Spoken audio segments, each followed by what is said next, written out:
Bueno, muy buenos días a todos mis queridos estudiantes, internautas, estudiantes de medicina, physician assistant, enfermería, lo que sea. Este es su amigo Julio Manuel Martínez Echevarría, dándoles la bienvenida hoy, viernes 6 de febrero del 26. Vamos a cubrir cinco preguntas en sistemas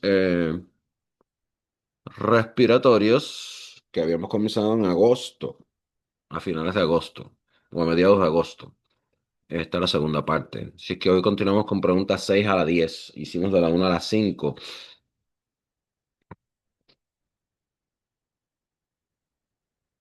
La primera pregunta, un estudiante de medicina, alguno de ustedes, de 25 años acude a la clínica con tos seca, fiebre baja, malestar general de 3 semanas de duración.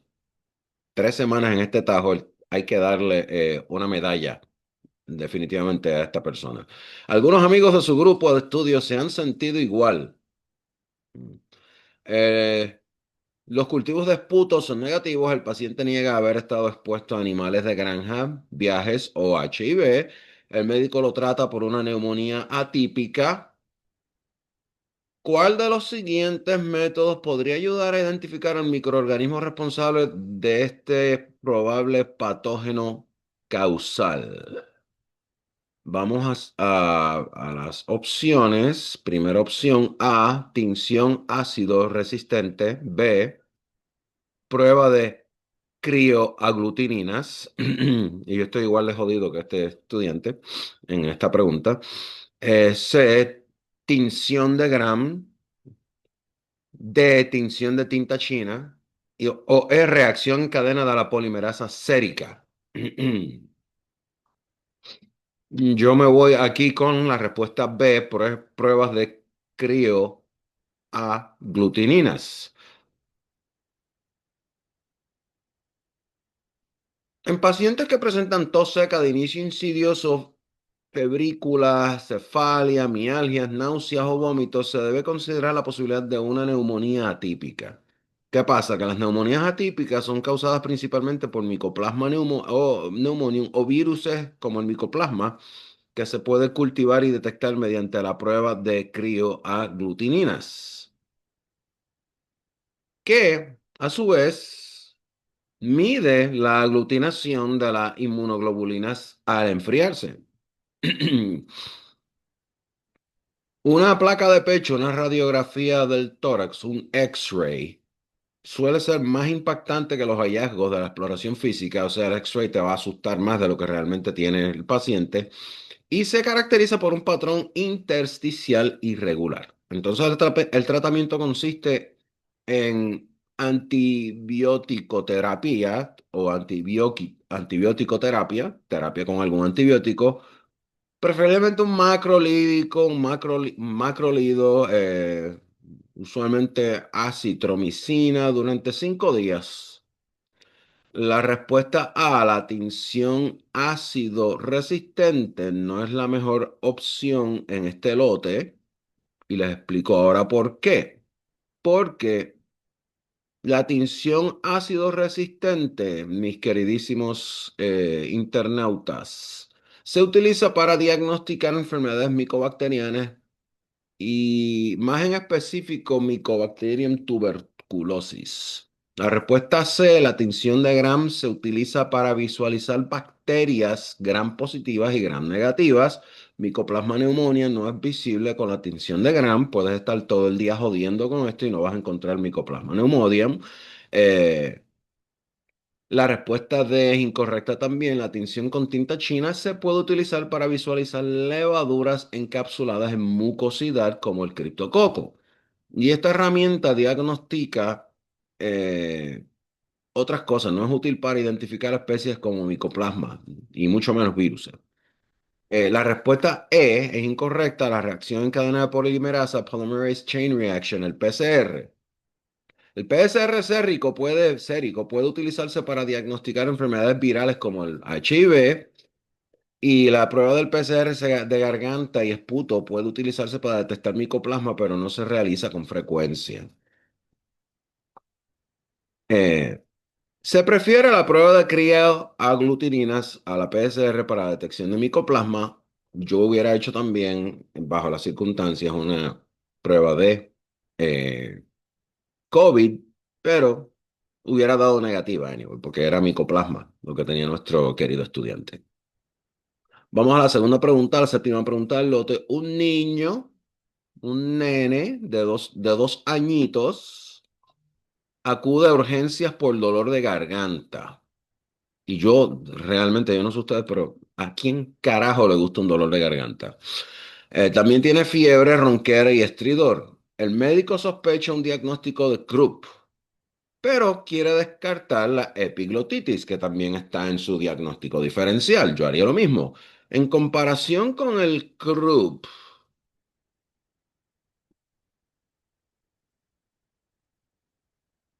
¿cuál de las siguientes alternativas es característica de la epiglotitis? A. La epiglotitis se asocia con la inflamación de la laringe y la tráquea subglótica. B. La epiglotitis se asocia con rinorrea y conjuntivitis. C. La epiglotitis suele ser provocada por dificultad respiratoria o puede provocar dificultad respiratoria. D. La aparición de los síntomas en la epiglotitis es gradual, poco a poco. E. La tos perruna de la epiglotitis se convierte en estridor inspiratorio. F, un frotis faríngeo de la epiglotitis en la epiglotitis revelaría la presencia del virus de la parainfluenza. Y la contestación correcta aquí es yo me voy a ir con la C. La epiglotitis suele provocar dificultades respiratorias. Sí, eh, es una emergencia médica y el 90% de los pacientes requieren cirugía para restablecer la vía aérea. Al momento de la presentación, los pacientes con epiglotitis eh, pueden presentar o no poco o ningún compromiso respiratorio, pero esto puede progresar a dificultad respiratoria potencialmente mortal en cuestión de horas. Eh, la alternativa A es incorrecta. Estoy mirando mi ring, me dice que hay alguien en la puerta de la casa, pero yo no veo a nadie. Eh, disculpen, ¿verdad? Esto es lo bueno de hacer estas sesiones así grabadas, espontáneas. Le añade un poco de humor al asunto.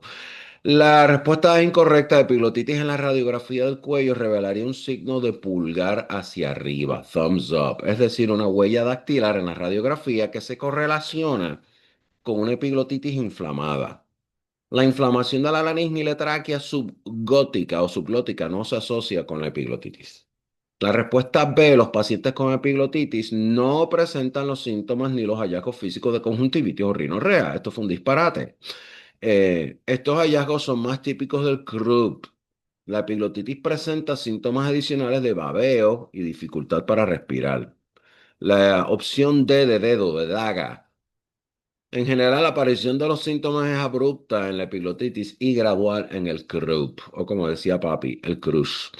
La respuesta E es incorrecta. En el Krupp se observa una tos perruna típica que puede eventualmente provocar estridor inspiratorio y la epiglotitis no. La epiglotitis suele presentarse con estridor y ronquera.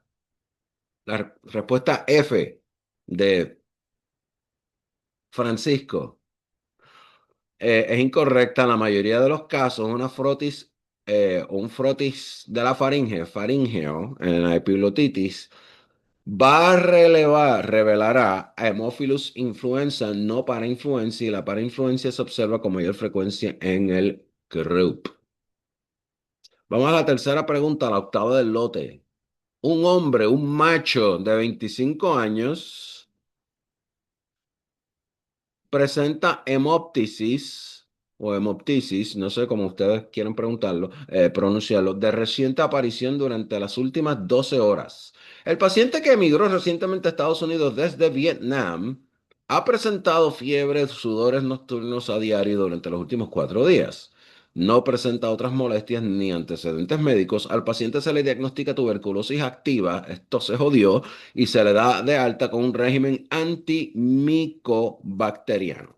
Un mes después, el paciente regresa con nuevas quejas de dolor articular, fotosensibilidad, erupción facial.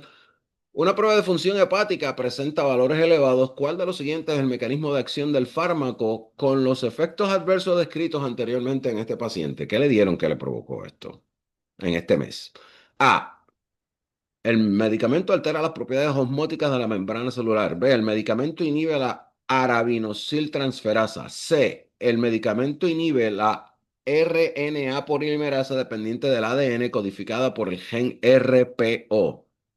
D. El medicamento inhibe la síntesis de ácido fólico. Y E, la última alternativa, sería que el medicamento inhibe la síntesis de ácidos micólicos.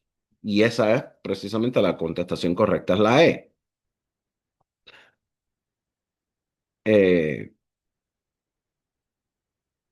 de los fármacos antimicobacterianos, solo el ionazide, isoniazide, la isoniazida, produce el síndrome similar al lupus descrito anteriormente y la isoniazida disminuye la síntesis de ácidos micólicos. Además, toxicidad es común en muchos otros fármacos que se usan como antituberculosos, como la rifampicina, piracinamida y la isoniazida. La respuesta es incorrecta. La alteración de las propiedades osmóticas de la membrana celular describe el mecanismo de acción de las polimixinas. Y las polimixinas no forman parte del tratamiento de tuberculosis. Blanco, fuera de ahí. La respuesta B, el etambutol, no la isoniazida, inhibe la síntesis de arabinogalactina mediada por quién? Por la arabinosiltransferasa para las paredes celulares micobacterianas. ¿Qué sucede? Los efectos secundarios del etambutol incluyen alteraciones visuales dependientes de la dosis, dose dependent, disminución de la agudeza visual, daltonismo rojo-verde, neuritis óptica y daño retiniano. Todo este daño en los ojos. La respuesta C es incorrecta también porque el mecanismo de acción aquí es de la rifampicina, otro fármaco antimicobacteriano. Y la respuesta D, de DAGA, también es incorrecta. La inhibición de la síntesis de ácido fólico es el mecanismo de acción de la dapsona.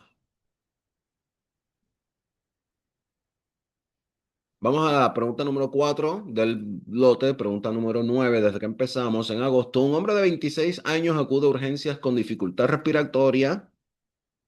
A los 15, vamos 11 años atrás, comenzó a presentar disnea periódica. Las pruebas de función pulmonar seriadas revelan un aumento gradual de la capacidad total y el total del volumen residual. Los resultados de laboratorio de función renal fueron normales, pero sus niveles de aspartato aminotransferasa y alanina aminotransferasa, ALT y AST, estaban significativamente elevados. A principios de este año, comenzó a necesitar oxígeno domiciliario, tan joven y ya con estos malestares, pero su estado continuó empeorando. Lamentablemente, nuestro hombre falleció durante este ingreso y se le realizó una autopsia. El examen pulmonar mostró una patología que vamos a discutir en un momento eh, para determinar cuál es la enfermedad del paciente, cuál fue la causa de la enfermedad del paciente. Eh,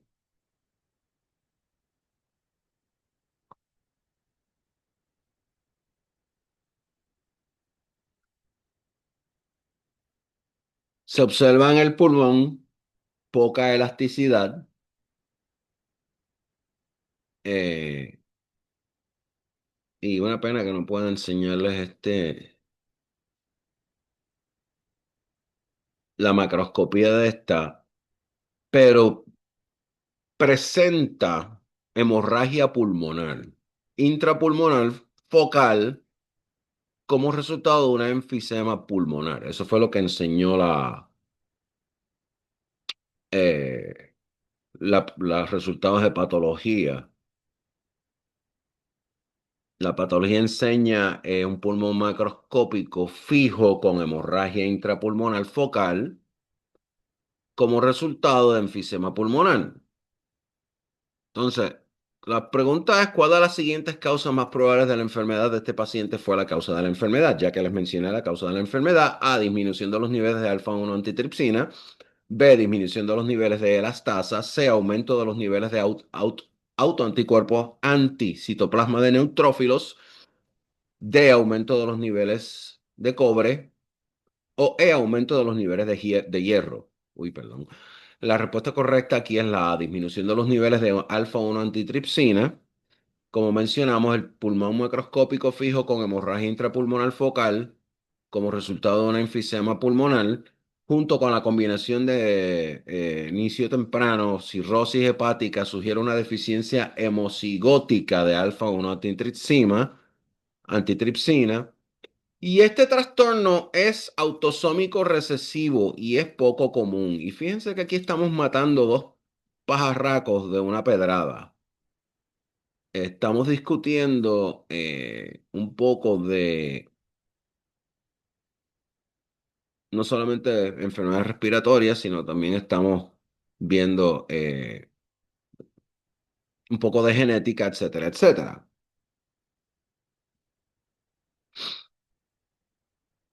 La deficiencia de alfa-1 antitripsina es autosómico recesivo, no es común. La AAT, amino, la alfa-1 antitripsina, es secretada normalmente por el hígado y actúa ¿para qué? Para neutralizar la actividad de la elastasa, mejor dicho, elastasa. ¿En dónde? En el pulmón.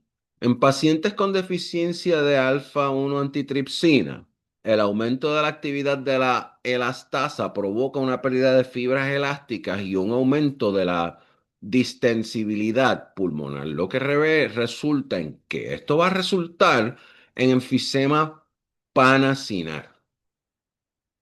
Además, la acumulación de la alfa-1 antitripsina disfuncional en los hepatocitos provoca daño hepático y cirrosis. La respuesta B, disminución de los niveles de elastasa, es incorrecta. Sería el aumento de los niveles de actividad de la elastasa resultante de la deficiencia de la alfa-1 antitripsina lo que causa la enfermedad, no la disminución.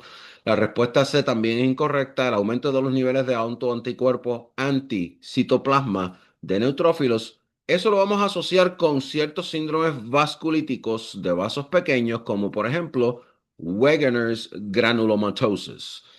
La granulomatosis de Wegener, que se caracteriza por una inflamación granulomatosa de diversos órganos que provoca insuficiencia renal aguda, enfermedad pulmonar y algunas otras manifestaciones que no vienen al caso ahora. La granulomatosis de Wegener no se asocia con enfermedad hepática. La respuesta D. Exceso de cobre es un signo de la enfermedad de Wilson, Wilson's disease, un defecto autosómico recesivo que altera el transporte de cobre desde el hígado a la bilis para su excreción. ¿Qué sucede? La posterior acumulación de cobre en el hígado causa cirrosis y fuga de cobre a la sangre, donde daña otros órganos, lo que resulta en enfermedades neurológicas, hematológicas, renales. Wilson's disease también se caracteriza por una disminución de la ceruroplasmina sérica, debido a un defecto en la incorporación de cobre en la ceruloplasmina. Entonces, la enfermedad de Wilson no se asocia con patología pulmonar. Last but not least, la respuesta es incorrecta. Excesos de hierro es un signo de hemocromatosis hereditario, que es un trastorno autosómico recesivo que se caracteriza por una absorción excesiva de hierro en la dieta debido a una regulación deficiente de las reservas de hierro, una mutación del gen HFE. Y si bien la sobrecarga del hierro puede causar cirrosis eh, y algunas miocardiopatías, no se asocia con enfermedad pulmonar. Desde el punto de vista de diagnóstico, la hemocromatosis se asocia con un aumento de los niveles de saturación de transferina y ferritina sérrica. Vámonos ahora a la quinta y última pregunta del día, décima pregunta del lote, para cerrar con broche de oro la segunda parte de discusión de preguntas eh, multiple choice en el sistema respiratorio. Un niñito, vámonos a la sala pediátrica ahora, los voy a mover de aquí, de medicina interna, a sala pediátrica. Un niño de 3 años es llevado al hospital con dificultad respiratoria aguda. Estaba jugando con canicas, con bolones, en el parque cuando su madre, notó que tosía y presentaba una dificultad respiratoria aguda. Su intento de extraer el objeto en situ no tuvo éxito, al contrario, fue peor, por lo que fue llevado al hospital. Antes de este incidente gozaba de buena salud. Tiene sus vacunas al día, no toma ningún medicamento. En una radiografía del tórax, ¿qué porción del pulmón tiene más probabilidades de presentar anomalías? Esta pregunta es anatomía barata, 101. A, lóbulo inferior izquierdo. B, lóbulo superior izquierdo. C, la língula. D, lóbulo inferior derecho. Lóbulo superior derecho. Y es el lóbulo inferior derecho. La respuesta D de daga es la respuesta correcta. La respuesta correcta es la D. ¿Y por qué es la D? El lóbulo inferior derecho. El bronquio principal derecho es más vertical y ancho que el izquierdo, porque en el lado izquierdo está el motor, el corazón, ¿verdad? Así que es más probable que las partículas aspiradas se alojen en la unión de los bronquios inferior derecho y medio derecho. Por ello, la neumonía por aspiración que se contrae en posición erguida es más frecuente en los lóbulos inferiores y medio derecho. En la placa de pecho, en la radiografía, el lóbulo inferior derecho puede aparecer colapsado como resultado de la aspiración de un objeto extraño. Y pude haber, esta pregunta te la van a hacer de diferentes formas, pero hay una probabilidad bastante alta de que este tipo de preguntas te la hagan porque es algo básico que se supone que sepamos todos. La pregunta te la pueden cambiar a un hombre de 26 años, un hombre de 50 años comiéndose un bistec, un churrasco en un restaurante o comiéndose un pincho en Piñones y se ahoga y empieza con dificultad respiratoria, etcétera, y porque el pedazo de carne de puerco o pedazo de bistec o de pulpo, si era un carrucho, se le fue eh, por la tráquea hacia el pulmón. No matter, no importa cómo te refraseen la pregunta, cómo te reestructuren la pregunta, la anatomía, los principios es lo mismo, va a ser la misma mierda. ¿Está bien? La respuesta A es incorrecta, lóbulo inferior izquierdo. El bronquio principal izquierdo es más estrecho, menos vertical que el principal derecho. Es rara la vez que algo se va por ahí. El bronquio principal derecho es más vertical, más ancho, esto es anatomía barata, que el izquierdo y es más probable que las partículas aspiradas se alojen en la unión de los bronquios inferior derecho y medio derecho. La respuesta B también es incorrecta. El bronquio principal izquierdo es más estrecho, menos vertical, ya lo dije, y vuelvo y repito, porque la B nos pregunta por el lóbulo superior izquierdo. Vamos a olvidarnos del lado izquierdo para empezar, para hacer la pregunta, la discusión más amena. Vamos a olvidarnos del cabrón bronquio izquierdo, del pulmón izquierdo, ¿ok? Todo lo que están en cuanto a neumología, en el pulmón izquierdo, vamos a olvidarnos de eso. Y resolvemos el problema. El bronquio principal izquierdo es más estrecho y menos vertical que el bronquio principal derecho. Y el bronquio principal derecho es más vertical y ancho que el izquierdo. Así que cualquier cosa que se aspire va a ir a parar a dónde? Con más posibilidad en los bronquios inferiores derecho y medio derecho. Entonces, ¿qué sucede entonces con la próxima, la língula? Al final, vamos a algo que no sean los bronquios. La língula se encuentra en el pulmón izquierdo. No directamente, no vamos a hablar del pulmón izquierdo, pero indirectamente sí, ¿verdad? La língula se encuentra en el pulmón izquierdo y el bronquio principal izquierdo, lo repito por la tercera o cuarta vez, es más estrecho, menos vertical que el bronquio principal derecho. ¿Ok? Entonces, la E, el lóbulo superior derecho. Cuando una persona está en decúbito supinal, decúbito supino, la neumonía por aspiración puede afectar los lóbulos superiores y los segmentos posteriores de los pulmones, ya que se convierten en las regiones dependientes de la gravedad cuando una persona está en decúbito horizontal. Con esto terminamos nuestra lección del día. Con esto terminamos las primeras 10 preguntas de neumología o sistemas respiratorios o pulmonología, llámelo como usted le dé la gana. Si les gusta el video, denle like, suscríbanse. Si no, pues espero que lo hayan aprovechado. Espero haberlos hecho reír un poco. Si no, pues, it is what it is. Que tengan un buen fin de semana. Nos vemos la semana próxima, donde vamos a empezar nuevamente, de acuerdo a mis eh, calendarios. La semana que viene vamos a volver a las ciencias básicas, básicas, básicas. Behavioral Sciences. Vamos a cubrir Behavioral Sciences la semana que viene. Casos del 7 al 9 y preguntas de discusión múltiple de la 11 a la 15. Con eso les digo a todos, les repito, que tengan un buen fin de semana. By the way, disfruten del Super Bowl, que ha causado mucha controversia este año. Yo no me incluyo en eso, número uno. Nunca me gustó el fútbol, prefiero el rugby. Y número dos, nunca me han gustado los deportes de equipo. So, go figure. Chao, chao, que tengan todos muy buen fin de semana. Adiós.